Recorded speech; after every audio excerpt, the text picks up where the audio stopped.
Bonjour, bonsoir à tous, nouvel épisode sur le podcast et aujourd'hui nous attaquons notre deuxième épisode sur la trilogie des OP. Et nous allons voir au cours de cet épisode des OP qui peuvent bien se passer ou pas. J'ai avec moi autour de la table Gont, mon binôme de cœur, Bonjour à tous. Xum, le squad leader dont j'ai toujours rêvé, Salut à tous. et Garen, un coéquipier efficace qui est toujours là pour surveiller mes avants. Bonjour à tous. Afin de continuer la lancée que nous avons eue sur l'épisode 1, je vais vous proposer qu'on parle de 3 OP. Une OP qui avait des green flags et qui s'est pourtant mal passée, une OP qui avait des green flags et qui s'est très bien passée, et une OP avec des red flags qui s'est passée. Juste passé. Juste passée.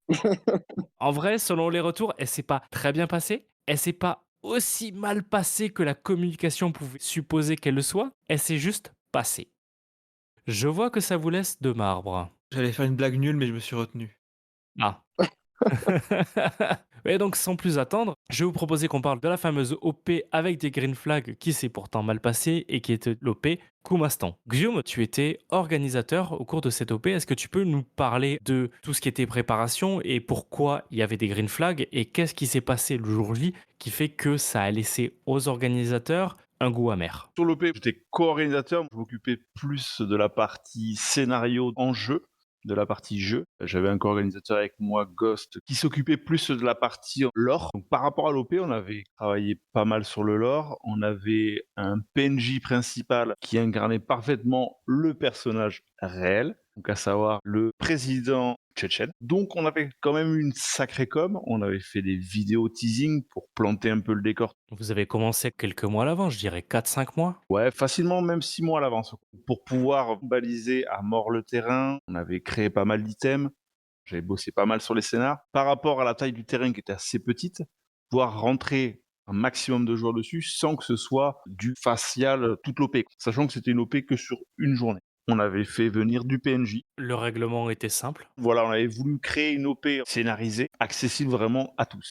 Ouais, on s'est inscrit de mémoire. Garen, t'étais joueur, tu t'étais mis du côté OTAN, Exactement. et moi j'avais souhaité donner un coup de main en étant PNJ. J'ai pris une tenue afghane, j'ai fait un turban. Arrivé sur place le jour J, je me suis rendu compte que j'étais le seul PNJ déguisé, malheureusement. Chose qui avait fait excessivement plaisir à ton co-organisateur Ghost qui s'est dit tiens super, j'ai un PNJ qui est carrément rentré dedans et qui va jouer son personnage jusqu'au bout. Et toi, en tant que joueur, t'avais quel ressenti sur le côté OTAN? En tant que joueur, il y avait eu quelques couacs, surtout sur la fin de journée. Des joueurs, je pense, qui étaient plutôt fatigués physiquement et qui n'étaient plus dans leur rôle à 100%. Après, à part ça, j'ai plus trop de souvenirs. C'était il y a qu'un an. Justement, j'ai perdu la mémoire, chef. J'éviterai de trop me prononcer sur le sujet parce que j'ai plus trop de souvenirs. Efficace comme toujours, on adore.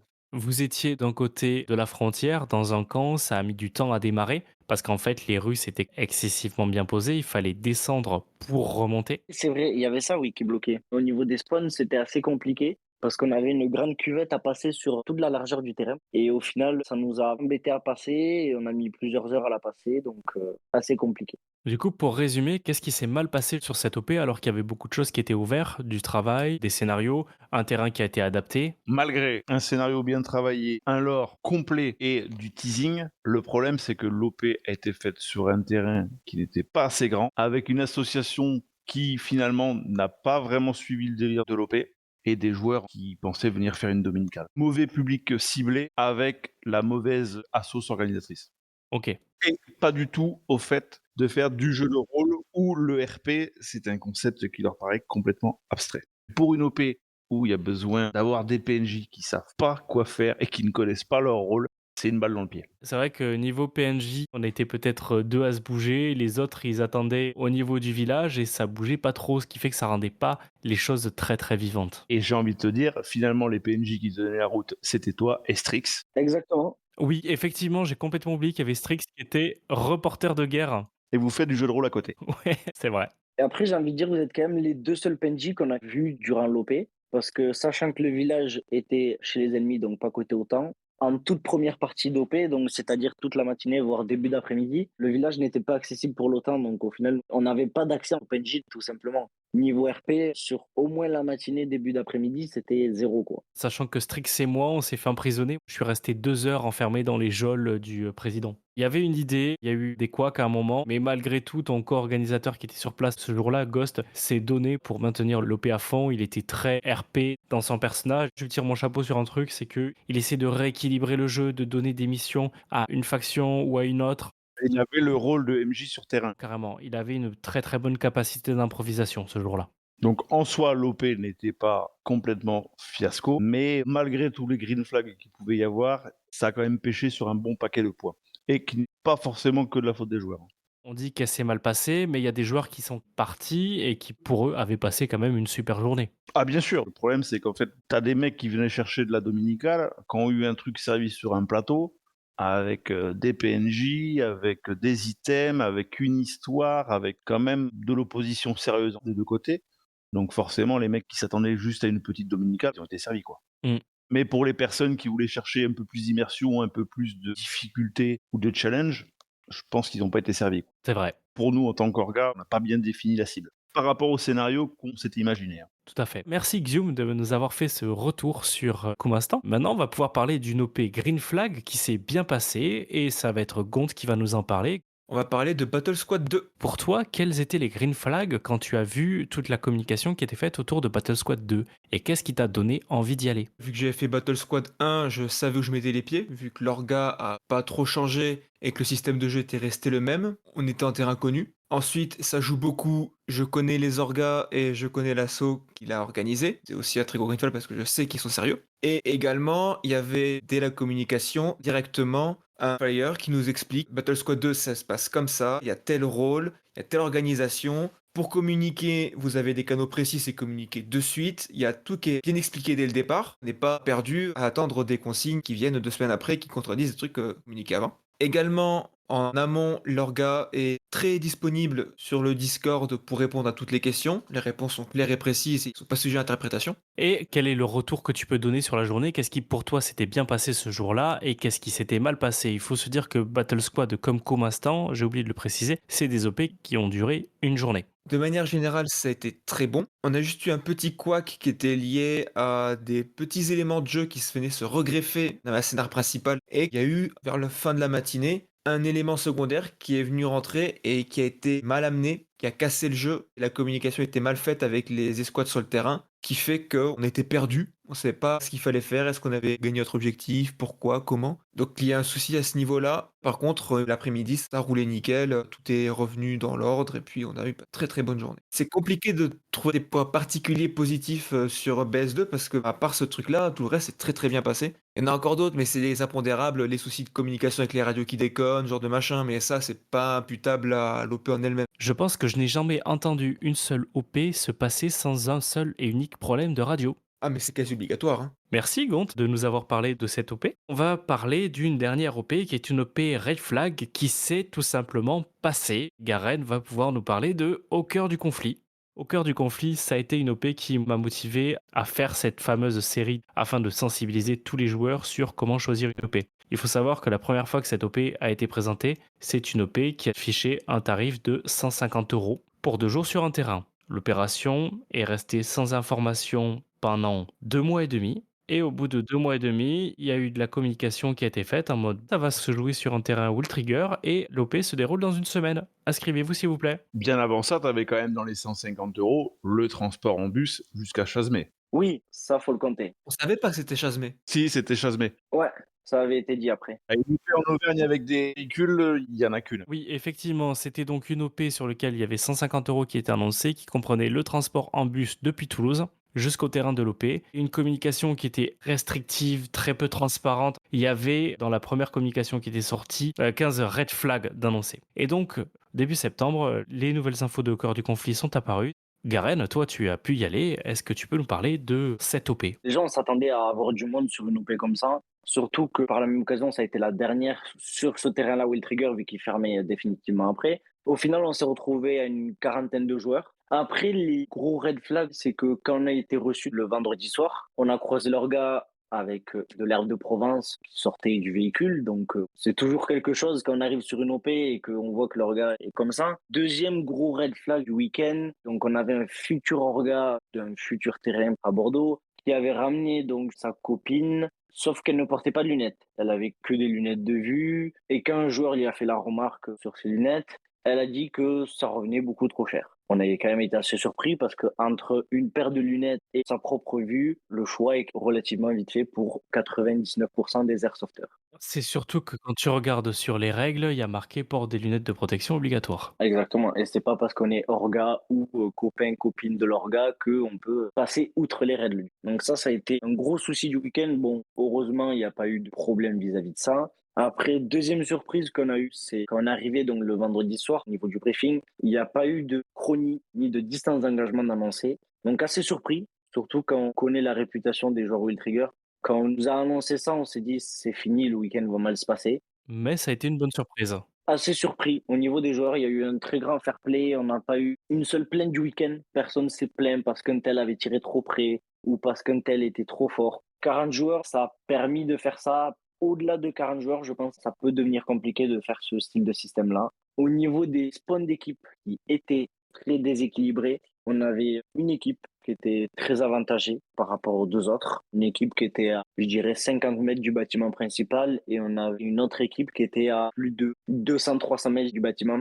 Et donc, au moment des objectifs, vu les trois quarts des objectifs étaient dans le bâtiment principal ou aux abords du bâtiment, quand une équipe arrivait, l'autre était à peine parti de son camp. Donc, c'était très compliqué. On a même eu un problème au moment où c'est que une équipe qui était au village, quand elle arrivait sur zone pour l'objectif, qui se sont entendus avec l'équipe adverse, justement, pour arrêter l'objectif là, parce que ça menait à rien. La première équipe qui était juste à côté de l'objectif était déjà en place depuis 10 minutes et ils attendaient l'autre équipe pour leur tirer dessus. Assez compliqué, quoi.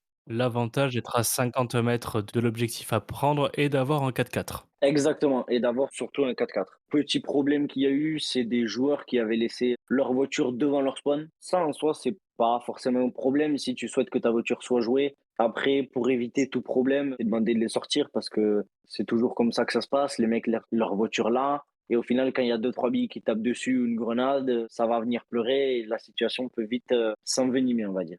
Il était annoncé 40 heures non-stop. Malheureusement, à cause des roulements entre ceux qui dorment, ceux qui jouent, et le tout, ça n'a pu être réalisé malheureusement. Après, il y a quand même eu une grosse phase de jeu. Une quarantaine de joueurs dans un CQP répartis en 3 factions, c'est compliqué de pouvoir tenir 40 heures non-stop. C'est ça. Quand nous, on est arrivé le vendredi soir, le problème qui s'est passé, c'est que tout le monde a voulu vite tourner, mais quand on arrive sur les coups de 4 heures du matin, on sait qu'il reste encore tout le samedi à tenir.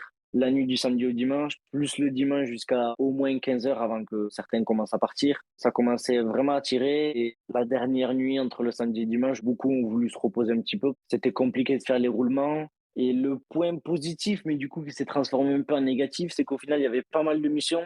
Donc du coup, c'était chouette parce que tout le monde tournait, tout le monde arrivait à sortir souvent sur des objectifs. Mais à côté de ça, comme on n'était pas forcément beaucoup, on s'est retrouvé par moments où c'est qu'il fallait qu'on aille tous dormir parce qu'on ne pouvait pas tenir le rythme et de tenir le camp parce que les attaques de camp étaient possibles, faire les objectifs et en même temps reposer des équipes. Sachant que par faction, deux factions à 12 joueurs et une faction à 7 joueurs. Donc c'était pas facile de tenir le rythme pour être partout. J'ai une question parce que j'ai vu passer une vidéo sur Insta qui montre un raid dans une pièce en pleine nuit avec les joueurs qui dorment sans les protections et les mecs qui rentrent dedans avec les chargeurs engagés, aucune sécurité. Ça, tu le comptes comme un truc qui s'est bien passé ou pas? Parce que vu de l'extérieur, c'est fait absolument pas pro et pas sécure. C'est vrai qu'on a vu passer ça sur les réseaux sociaux. Moi qui l'ai vécu, je dirais, j'ai pas forcément eu peur sur le moment parce que je sais que tous les joueurs ont été briefés. Après, ça n'empêche pas les erreurs, hein. Le risque zéro n'existe pas, comme on sait tous. On avait tous été avertis le vendredi soir que les attaques de camp étaient possibles, que ce soit en pleine journée ou en pleine nuit, d'où le nom 40 heures non-stop qui était prévu.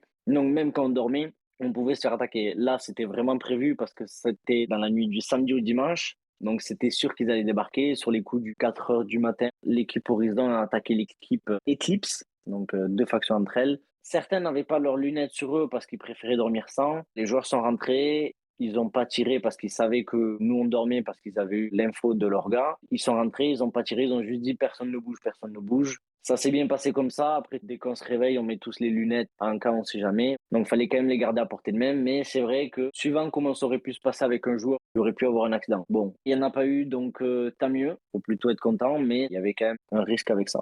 Ça marche. Mais que faisait l'équipe de garde? Justement, quand on s'est fait attaquer, on était tous en train de dormir parce que c'était le samedi soir, il était à 4 heures du matin quasiment, on était tous un petit peu fatigués et on a dit plutôt que être fatigué pour la journée du dimanche, tant pis, on sacrifie une partie de la nuit et on en profite pour dormir un petit peu, pour se reposer, histoire d'être tous en forme pour finir ce week-end et qu'on puisse tous rentrer en sécurité chez nous après parce que beaucoup avaient pas mal de routes pour le retour.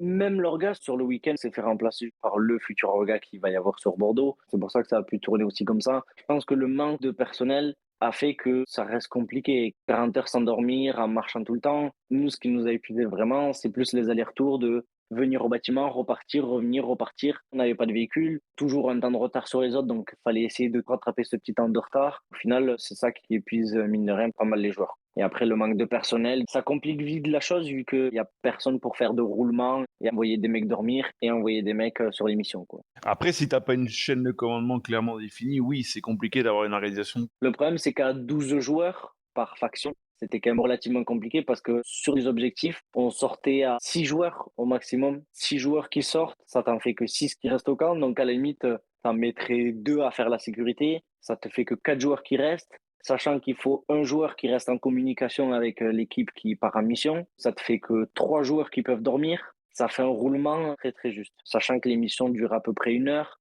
Donc le temps de dormir entre les bruits aux alentours, ça reste très compliqué de dormir 1 heure, tu repars. Pour peu, la mission durait plus ou moins longtemps suivant comment l'objectif se passait. Au bout de 45 minutes, tu pouvais repartir. Donc c'était assez fatigant, on va dire, sur ça. La PAF nous avait refroidi, mais bon. Est-ce que ça valait le coup de dépenser 60 balles? Financièrement, je dirais non, parce qu'il y a le coût de la PAF, mais après, il y a le coût de tout ce qui est péage, essence, nourriture, tout ça. Bon, ce qui augmente aussi le prix du week-end. Ça valait pas le prix, qui était affiché à 60 euros. C'est une OP, j'estime, qui vaut dans les 20, 25 par là. Ah oui, Ah oui, pas plus sur une OP à 40 heures, quoi. Bah, allez, on peut dire un petit 35, mais pas au-delà de 35. Ça vaut pas plus que 35, franchement. Vous aviez des items de jeu, vous aviez des trucs sur le terrain? Au niveau des items de jeu, le vendredi soir, il y avait un missile qu'on n'a pas pu trouver, mais qui était relativement grand. Il faisait 2 mètres par 50 centimètres de diamètre, qu'on a vu le lendemain, mais introuvable sur le moment. Niveau item de jeu, le dimanche, on avait un objectif, c'était une arme légendaire. On s'est retrouvé à chercher une bouteille de gaz, donc assez déçu sur ça. Surtout qu'on avait pu voir qu'il y avait une faction qui avait un barrette, arme légendaire, on a relié ça au barrette, on a cherché ça pendant une demi-heure. L'arme légendaire était introuvable. En fait, on a appris par la suite que c'était une simple bouteille de gaz. Assez déçu sur l'item de jeu. Une bouteille de gaz, tu veux dire genre les bouteilles qu'on a nous pour remplir nos chargeurs ou une bouteille de gaz, les bonbonnes but à gaz pour la cuisine? oh, quand même, Gant. Non, une bouteille de gaz, but à gaz, quoi, vide, bien sûr, hein, pas pleine, on s'en doute bien. C'est assez compliqué à savoir que c'était ça, surtout qu'on n'avait pas l'info, on savait juste que c'était une arme légendaire. Donc, quand on nous dit arme légendaire, on cherche plus une arme que de l'explosif, on va dire. Ouais, je savais pas ça, toi. C'est vrai que pour 60 € de PAF, tu t'attends quand même au moins à avoir un minimum d'items ou un minimum de trucs qui se passent en jeu, quoi. Tu payes une PAF pour pouvoir investir dans des items de jeu ou du matériel. Sur une OP dont j'étais corps orga, on avait une PAF qui était assez importante, je me souviens plus du prix, mais dans les 60 €, on avait le survol d'un avion de prévu dans la PAF pour faire du largage de colis. Je pense que ça joue dans le prix de la PAF, c'est que le terrain où c'est connecté, c'est un terrain géré par Will Trigger. Donc il y a toute la partie qui revient au propriétaire de Will Trigger. Donc je pense qu'il représente une assez grosse somme de la PAF, plus après une partie qui revient pour l'orga, qui est prestataire ce jour-là. Ça fait vite de l'argent qui part à droite à gauche et qui n'est pas investi dans le scénario de l'OP par rapport à si c'était une OP organisée par une équipe lambda, quoi. Comme quoi, une PAF conséquente n'est pas du gage de qualité. Complètement. Mine de rien, on le savait très bien en y allant. Quand moi je suis parti avec mes 2 compères sur l'OP, déjà on n'avait aucune attente. On s'attendait réellement à rien. Et c'est plus quand on a découvert là-bas qu'on a été un peu plus surpris, on a apprécié un peu plus les choses. Parce que quand tu t'attends à rien. Bah, tu pas déçu, hein? Exactement. Quand t'as pas d'attente, tu peux pas être déçu, donc au moins ça va vite. En tout cas, merci les gars d'avoir partagé vos retours d'expérience, que ce soit en tant qu'organisateur ou en tant que joueur sur les différentes OP. Et comme quoi, une OP peut toujours bien ou mal se passer et ça dépend de comment on le vit. Là, c'est des ressentis personnels que nous avons partagés. Certains joueurs ont surkiffé Koumastan, certains ont peut-être détesté Battle Squad 2 et d'autres sont in love au cœur du conflit. Exactement. Et pourquoi pas de futurs podcasts par rapport aux OP, savoir ce qu'on en a pensé quand on y participe. Effectivement, c'est un truc qu'on a inauguré avec FAO2. Il faut écouter les podcasts. J'écoute. En tout cas, messieurs, merci pour votre participation. Je vous propose qu'on se retrouve la semaine prochaine pour parler avec de nouveaux intervenants qui sont des organisateurs d'OP du sujet comment organiser une OP. Chers auditeurs, si vous avez aimé ce podcast, n'hésitez pas à le liker, à le partager et à le commenter sur les réseaux sociaux, à mettre un pouce sur la vidéo YouTube associée ou 5 sur 5 sur vos applis de podcast préférés. Et sur ce, moi je vous dis à la prochaine. Bye! Salut. Au revoir tout le monde. Au revoir à tous.